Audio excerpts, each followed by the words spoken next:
ஏழைகளுக்கு இலவசமாக பிரசவம் பார்த்து மருத்துவத் துறையில் புதிய சாதனை படைத்துள்ள இளம் மருத்துவர் கவிதா அவர்களுக்கு பாராட்டு விழா என்று வைத்திருந்த பலகையை பார்த்து பெருமையாக நின்று கொண்டிருந்தார் கவிதாவின் தந்தை தென்னரசு.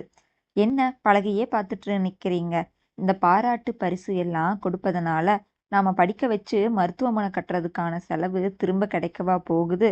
இவ இலவசமா மருத்துவம் பார்க்கறேன்னு இருக்கிற காசையும் செலவு பண்ணிட்டு இருக்கா என்று வருத்தப்பட்டு கொண்டாள் தென்னரசுவின் இரண்டாவது மனைவி யசோதா. வாடா, நாம போய் உட்காருவோம், உங்க அப்பா என்னமோ பண்ணட்டும் என்று தனது மகன் மிதுனை அழைத்து கொண்டு சென்றாள் யசோதா. ஏழைகளுக்கு இலவசமாக பிரசவம் பார்க்கும் தனது சேவையை வெற்றிகரமாக செய்து கொண்டிருக்கும் இளம் மருத்துவர் கவிதாவை பாராட்டி கௌரவிப்பதை நாங்கள் பெருமையாக நினைக்கிறோம் என்று விழா குழுவினர் பெருமையாக பேசினார்கள். அடுத்ததாக கவிதா பேச ஆரம்பித்தாள். என்னை பெருமையாக பேசுவதற்கு முதல் முக்கிய காரணம் என் தாய் ரமணிதான். இன்று அவர் உயிருடன் இல்லை. பிரசவத்தின் போது இறந்து விட்டார். அதனால்தான் நான் இந்த சேவையை தொடர ஆசைப்பட்டேன். அடுத்த முக்கியமான காரணம் என் தந்தை. ஒரு தாய் இல்லாமல் தனது பெண் குழந்தையை வளர்த்து எனது ஆசையான மருத்துவர் என்ற கனவை தொடுவதற்கு முழுதாக பாடுபட்டவர் என் தந்தைதான். அடுத்ததாக என் முயற்சிக்கு உறுதுணையாக இருந்தவர் என் பாட்டி வைதேகி. நான் இந்த பாராட்டை பெறுவதை பார்ப்பதற்கு அவர் இன்று உயிருடன் இல்லை. நான் இந்த வெற்றியை மிக எளிதாக பெற்றுவிடவில்லை. ஒரு பெண்ணாக பிறந்து ஒரு துறையில் சாதிக்க வேண்டும் என்று நினைக்கும் பொழுது அதில் சிறிய சிறிய சிக்கல்கள் மட்டுமல்ல, பல பல தடைகளை கடந்துதான் நான் இந்த வெற்றியை அடைந்தேன். எனது வெற்றிக்கு துணையாக இருந்த அனைவருக்கும் நன்றி என்று கூறி தனது உரையை முடித்துக் கொண்டாள் கவிதா. பாராட்டு விழா முடிந்து வீட்டிற்கு சென்று கொண்டிருக்கையில் தனது பழைய நினைவுகளை நினைவுகூர ஆரம்பித்தாள் கவிதா. தென்னரசுவும் ரமணியும் திருமணம் முடிந்து மிகவும் மகிழ்ச்சியாக வாழ்ந்து வந்தனர். தென்னரசு பட்டணத்தில் துணிக்கடை ஒன்றை நடத்தி வந்தார். அதில் போதுமான அளவு வருமானம் இருந்ததால் அவரது வாழ்க்கை எந்த பிரச்சனையும் இல்லாமல் மிகவும் சந்தோஷமாக சென்று கொண்டிருந்தது. அந்த நேரத்தில் ரமணி கர்ப்பமாக இருந்தார். அவருக்கு துணையாக அவரது தாய் வைதேகி அவருடன் இருந்தார். 7வது மாதத்தில் மிகவும் ஆடம்பரமாக அவருக்கு வளைகாப்பு நடத்தப்பட்டது. ரமணியின் பிரசவத்திற்கு சரியாக ஒரு வாரம் முன்பு தென்னரசு நடத்தி கொண்டிருந்த ஜவுளிக்கடையில் தீ விபத்து ஏற்பட்டு ஜவுளிக்கடை முழுவதுமாக எரிந்து சாம்பலானது. இந்த விபத்தினால் தென்னரசுவிற்கு மிகப்பெரிய நஷ்டம் ஏற்பட்டது. கையில் இருந்த காசு அனைத்தையும் இழக்க நேரிட்டது. எவ்வளவோ முயற்சி செய்தும் பிரசவத்திற்கு அவரால் பணம் திரட்ட முடியவில்லை. அதனால் பிரசவத்திற்கு மருத்துவமனைக்கு அழைத்துச் செல்ல முடியாமல் வீட்டிலேயே வைத்து பிரசவம் பார்த்தனர். யாரும் எதிர்பார்க்காத விதமாக அன்று அந்த விபரீதம் நடந்தது. அதாவது தென்னரசுவின் மனைவி ரமணி பிரசவத்தின் போது உயிரிழந்தார். குழந்தையை மட்டுமே காப்பாற்ற முடிந்தது. பெண் குழந்தை பிறந்தது. தன் மனைவியே தனக்கு திரும்ப கிடைத்ததாக எண்ணி மனதை தேற்றிக் கொள்ளலாம் என்று தென்னரசு முடிவு செய்தார். அந்த குழந்தைதான் கவிதா. கவிதாவை வளர்க்க அவரது பாட்டி வைதேகி உதவியாக இருந்தார். மாப்பிள, இன்னும் எவ்வளவு நாட்கள் நீங்க இப்படியே தனியா இருப்பீங்க? கவிதாவை வளர்த்து ஆளாக்குறது என் பொறுப்பு. நீங்க ரொம்ப நல்லவர். கடைசி வரைக்கும் வாழ்க்கை துணை இல்லாம உங்களால இருக்குறது ரொம்ப கஷ்டம். நீங்க இன்னொரு திருமணம் செய்து கொள்ளுங்கள் என்று வற்புறுத்தினார் வைதேகி. இல்ல அத்தை, எனக்கு உங்க மகளை தவிர வேற யாரும் என் மனசுல இல்ல. என் பிள்ளை கவிதாவை வளர்த்து ஆளாக்குறது மட்டும்தான் என் ஆசை. அவ ஆசைகள் அனைத்தையுமே நிறைவேற்றுவதற்காகவே நான் பாடுபடப் போகிறேன் என்று மறுபடியும் முழு முயற்சியாக விட்ட இடத்திலிருந்து உழைக்க ஆரம்பித்தார் தென்னரசு. ஒரு 2 வருடத்தில் அவர் தனது தொழிலை முடிந்த அளவிற்கு முன்னேற்றிக் கொண்டு வந்திருந்தார். மறுபடியும் வைதேகி தனது மாப்பிள்ளையிடம் வேறு திருமணம் செய்து கொள்ளுமாறு வற்புறுத்திக் கொண்டிருந்தார். சரி அத்தை, நான் திருமணம் செய்து கொள்கிறேன். ஆனால் கவிதாவையும் தனது மகளாக ஏற்றுக்கொண்டு யார் என்னை திருமணம் செய்ய ஒப்புக்கொள்கிறார்களோ அவர்களை கண்டிப்பாக நான் திருமணம் செய்து நல்லபடியாக அவர்களை பார்த்து கொள்வேன் என்று வாக்குறுதி கொடுத்தார் தென்னரசு. பல இடங்களில் தேடி யசோதாவை தென்னரசுவிற்கு 2வது மனைவியாக மணமுடிக்க முடிவு செய்தனர். யசோதாவிடம் அனைத்து உண்மைகளும் கூறப்பட்டது. கவிதாவை பார்த்து கொள்ள வேண்டும் என்ற நிபந்தனைக்கும் அவள் சரி என்று கூறியதால் தென்னரசு யசோதாவை திருமணம் செய்து கொண்டார். திருமணம் முடிந்த பிறகு வைதேகி கிராமத்திலேயே இருந்து விட்டார். தென்னரசு, யசோதா, கவிதா மூவரும் தொழிலுக்காக வெளியூரில் வசித்து வந்தனர். ஆரம்ப காலகட்டத்தில் அவர்கள் மூவரும் மகிழ்ச்சியாக நன்றாக வாழ்க்கை சென்று கொண்டிருந்தது. அதன் பிறகு யசோதாவிற்கு ஆண் குழந்தை பிறந்தது.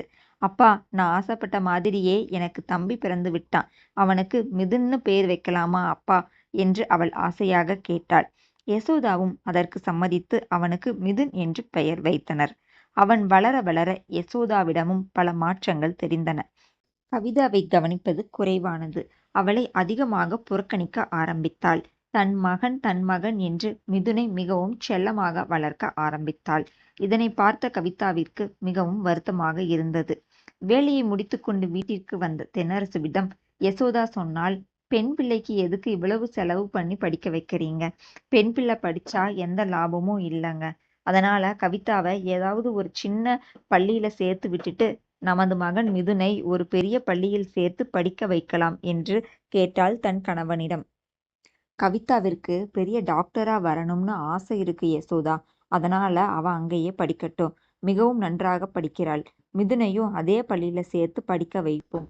அதில் என்ன இருக்கிறது? இருவரும் நன்றாக படிக்கட்டும் என்று கூறினார் தென்னரசு. அதுக்கு இல்லைங்க, பணம் வீண்தானே. அதனால தான் சொன்னேன். நமது மகன் படித்தால் நம்மை பிற்காலத்தில் மிகவும் நன்றாக பார்த்து கொள்வான். வீட்டு வேலை செய்ய போகிற பொண்ணுக்கு படிப்பு எதுக்கு?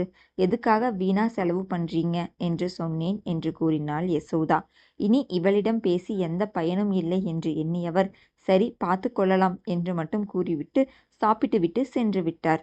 கவிதா தனிமையில் இருப்பதை உணர்ந்த தென்னரசு எப்பொழுதும் கவிதாவிடம் அதிக நேரம் செலவழித்தார். அவளை வெளியில் அழைத்துச் செல்வது என அவரால் முடிந்த அளவிற்கு கவிதாவிடம் நேரம் ஒதுக்கி அவளை நன்றாக பார்த்து கொண்டார். யசோதாவிடம் இருந்த மாற்றத்தை அறிந்த வைதேகி பாட்டி, கொஞ்ச நாட்கள் கவிதாவை என்னுடன் அழைத்துச் செல்லட்டுமா? அவள் அங்கேயே இருந்து படிக்கட்டும் என்று தென்னரசுவிடம் கேட்டு பார்த்தாள். ஆனால் தென்னரசு அதற்கு ஒப்புக்கொள்ளவில்லை. நான் எப்படி அத்தா அவளை விட்டு பிரிஞ்சு இருப்பேன்? அவளுக்காகத்தானே நான் இந்த திருமணமே செஞ்சுக்கிட்டேன் என்று வருத்தமாக சொன்னார் தென்னரசு.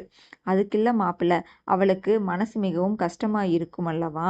அதனால தான் அவளை பார்த்துக்கிறேன்னு சொல்றேன். உங்களுக்கு எப்ப பார்க்க வேண்டுமோ வந்து பார்த்துட்டு போங்க. என்ன கொஞ்சம் தூரம் அதிகம், அவ்வளவுதான். அவ அங்கேயே இருந்து இங்க வந்து படிக்கட்டும். பஸ் வசதி தான் உள்ளது. அதனால் என்னுடன் இருக்கட்டும். நான் அவளை நன்றாக பார்த்து கொள்வேன் என்று வற்புறுத்தி கேட்க தென்னரசுவும் அதற்கு சம்மதித்தார்.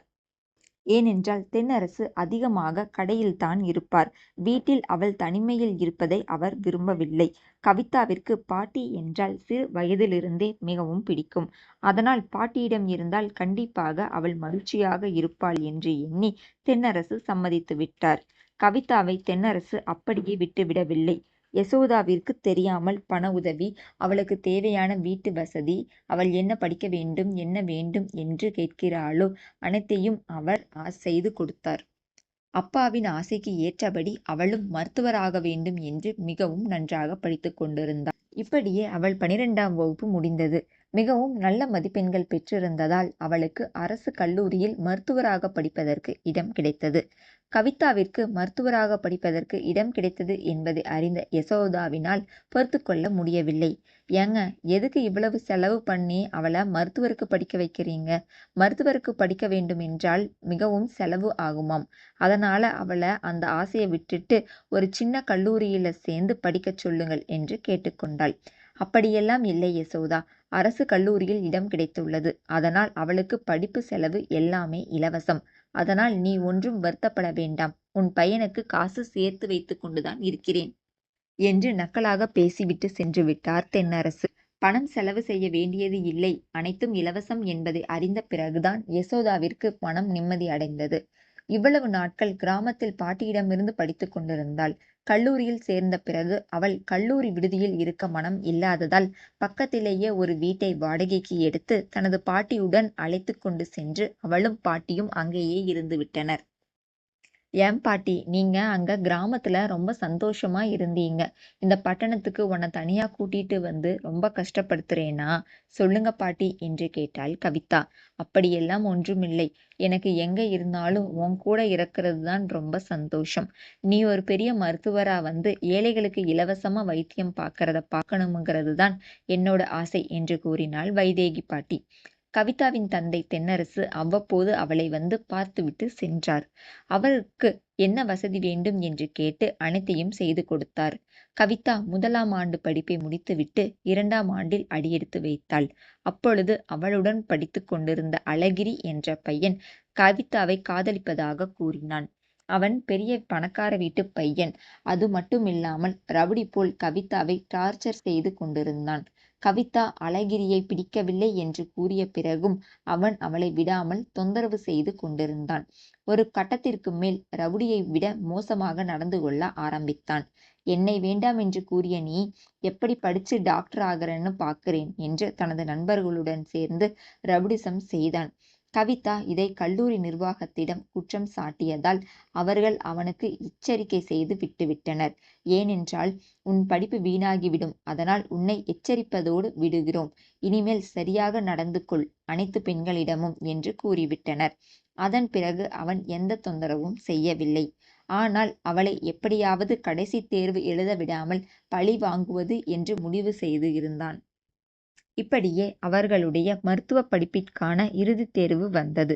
இந்த தேர்வை நன்றாக எழுத வேண்டும் என்று இரவும் பகலுமாக படித்துக் கொண்டிருந்தாள் கவிதா. தேர்விற்கான ஹால் டிக்கெட்டுகளும் தரப்பட்டன. கவிதாவை பழிவாங்க வேண்டும் என்று நினைத்த அழகிரி கவிதாவின் ஹால் டிக்கெட்டை கவிதாவின் தோழியின் மூலம் திருடிவிட்டான். தேர்வு அன்று காலை ஹால் டிக்கெட் தேடி பார்க்கும் பொழுதுதான் தெரிந்தது அவள் ஹால் டிக்கெட்டை தொலைத்து விட்டாள் என்று. உடனே அவசரமாக தேர்வு அதிகாரிகளிடம் சொல்லிவிட்டு அவளின் ஆசிரியரை தேடிச் சென்றாள். கவிதாவின் நற்குணங்கள் தெரிந்த ஆசிரியர் என்பதால் அவர் கல்லூரி நிர்வாகத்திடம் விண்ணப்பித்து உடனடியாக டூப்ளிகேட் ஹால் டிக்கெட்டை ஏற்பாடு செய்யப்பட்டு ஒரு 15 நிமிட தாமதத்தில் தேர்வை எழுதினாள் கவிதா. கவிதாவின் தைரியமும் விடாமுயற்சியும் அன்று அழகிரி செய்த சதியிலிருந்து விடுபட்டு தேர்வு எழுத முடிந்தது. தேர்வு முடிந்த பிறகுதான் தெரிந்தது தனது தோழியின் மூலம் அழகிரிதான் தனது ஹால் டிக்கெட்டை திருடியது. இறுதித் தேர்வு என்பதால் அவன் வாழ்க்கை பாதிக்கப்படும் என்பதை கருத்தில் கொண்டு கவிதாவின் தோழி மற்றும் அழகிரியை மன்னித்து விட்டனர் கல்லூரி நிர்வாகமும் கவிதாவும். தேர்வு முடிந்து வீடு திரும்பிய கவிதா உடனே தனது பாட்டியிடம், பாட்டி, இன்று தேர்வு எழுதுமிடத்துல நான் ஹால் டிக்கெட்டை தொலைத்து விட்டேன்.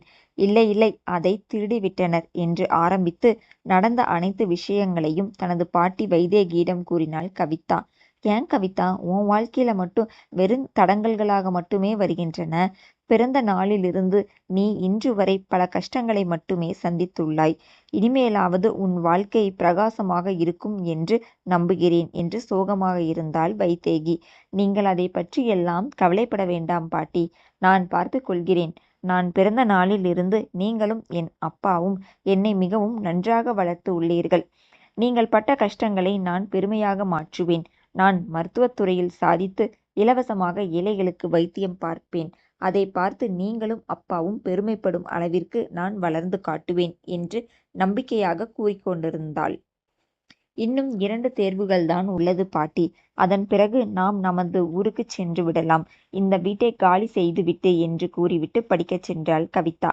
இப்படியே கடைசி 2 தேர்வுகளும் முடிந்து தனது கல்லூரியை விட்டு பிரிய மனமில்லாமல் கண்ணீருடன் தனது நண்பர்களுக்கு பிரியா விடை கொடுத்துவிட்டு அந்த ஊரை விட்டு தனது கிராமத்திற்கு சென்றாள் கவிதா.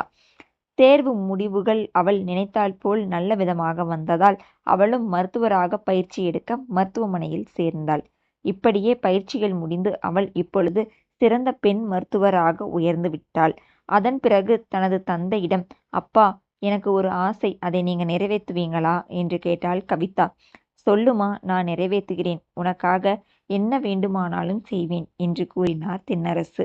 அப்பா, பணமில்லை என்ற ஒரே காரணத்தினால தானே நாம நம் அம்மாவை இழந்தோம். அதனால் ஏழைகளுக்கு மட்டும் இலவசமாக பிரசவம் பார்க்க நீங்கள் எனக்கு அனுமதி தர வேண்டும். அதற்கு ஒரு சிறிய மருத்துவமனையை நீங்கள் கட்டித்தர வேண்டும் என்று வேண்டுகோளாக கேட்டாள். தனது மகளின் ஆசையை தந்தை நிறைவேற்றாமல் விட்டுவிடுவாரா என்ன? கடன்கள் வாங்கி ஒரு சிறிய மருத்துவமனையை அவளுக்காக கட்டிக் கொடுத்து இப்பொழுது மிக மிகச் சிறந்த சேவை செய்யும் மருத்துவராக தனது மகளை உருவாக்கியுள்ளார் தென்னரசு. கவிதா தனது சேவையை தொடங்கிய சில மாதங்களிலேயே அவள் பாட்டி வைதேகி உயிரிழந்தார். தாய் உயிரிழந்த பிறகு தனக்கு தாய்க்கு தாயாக இருந்து தன்னை வளர்த்த பாட்டி உயிரிழந்த விஷயம் அறிந்த கவிதாவிற்கு தன்னுயிரே தன்னை விட்டு பிரிந்த மாதிரி இருந்தது. ஏன் பாட்டி என்னை இப்படி தனியாக விட்டுவிட்டு சென்றீர்கள்? நீங்கள் இருந்த முழு நம்பிக்கையில்தானே நான் இன்று அனைவருக்கும் சேவை செய்யும் ஒரு மிகப்பெரிய ஆளாக வளர்ந்துள்ளேன்.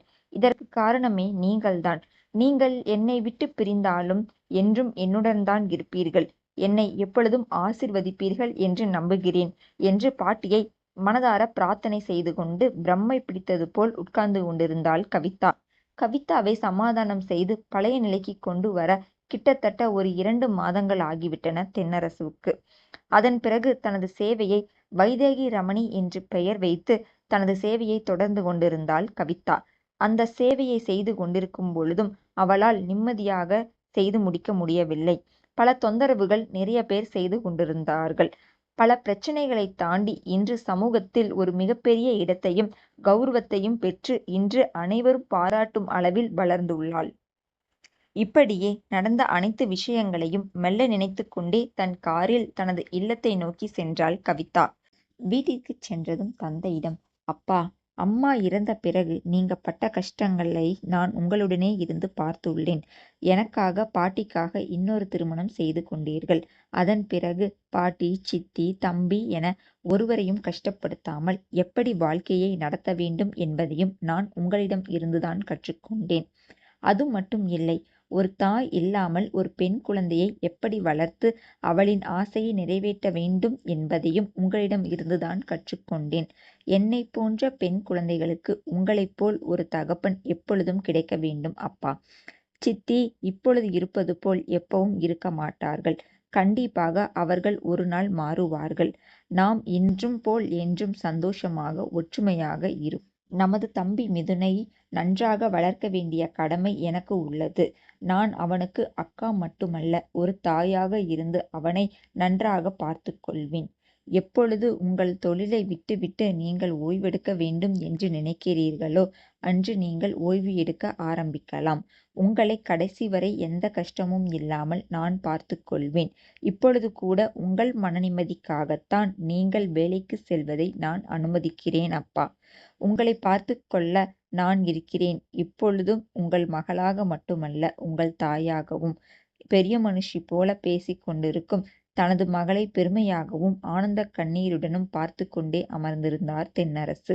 தந்தையும் மகளும் பேசிக் கொண்டிருப்பதை வெளியிலிருந்து கேட்டுக்கொண்டிருந்த யசோதாவிற்கு மிகவும் வெட்கமாகவும் அவமானமாகவும் இருந்தது. கவிதா மாதிரி ஒரு பெண்ணை இவ்வளவு நாட்கள் நம் வீட்டில் இருந்தும் அவள் தந்தையிடம் இருந்தும் பிரித்து வைத்தது எவ்வளவு பெரிய தவறு என்பதை புரிந்து கொண்டாள். ஒரு தாயில்லாத பெண்ணிற்கு நாம் ஒரு தாயாக இருந்திருக்க வேண்டும். அதை விட்டுவிட்டு அவளை இவ்வளவு கஷ்டப்படுத்தி விட்டோமே என்பதை நினைத்து மிகவும் வருந்தினாள். அதோடு விட்டுவிடாமல் அன்றிலிருந்து கவிதாவை தன் மகளாக பார்க்க ஆரம்பித்து விட்டாள். ஆம், இப்பொழுது நால்வரும் மிகவும் சந்தோஷமாக ஒரே குடும்பமாக ஒரே வீட்டில் வாழ்ந்து கொண்டிருக்கிறார்கள். ஒரு பெண் நினைத்தால் எதை வேண்டுமானாலும் சாதிக்க முடியும் என்பதற்கு கவிதா ஒரு உதாரணம். ஒரு தாயில்லாத பெண்ணாக வளர்ந்து தனது பாட்டிக்கு ஒரு நல்ல பேத்தியாகவும் தனது தகப்பனாருக்கு ஒரு நல்ல மகளாகவும் ஒரு நல்ல மாணவியாகவும் அது மட்டும் இல்லாது இந்த சமுதாயத்திற்கு ஒரு சேவை செய்யும் பெண்ணாகவும் வளர்ந்து தனது சித்தியை தனது பொறுமையால் வென்று இன்று தனது சித்தியே தனக்கு தாயாகவும் மாற்றியுள்ளாள். சமூகத்தில் உள்ள தடைகளையும் தன் வீட்டில் உள்ள தடைகளையும் கடந்து வந்த கவிதாவைப் போல மற்ற பெண்களும் கண்டிப்பாக இருக்க வேண்டும்.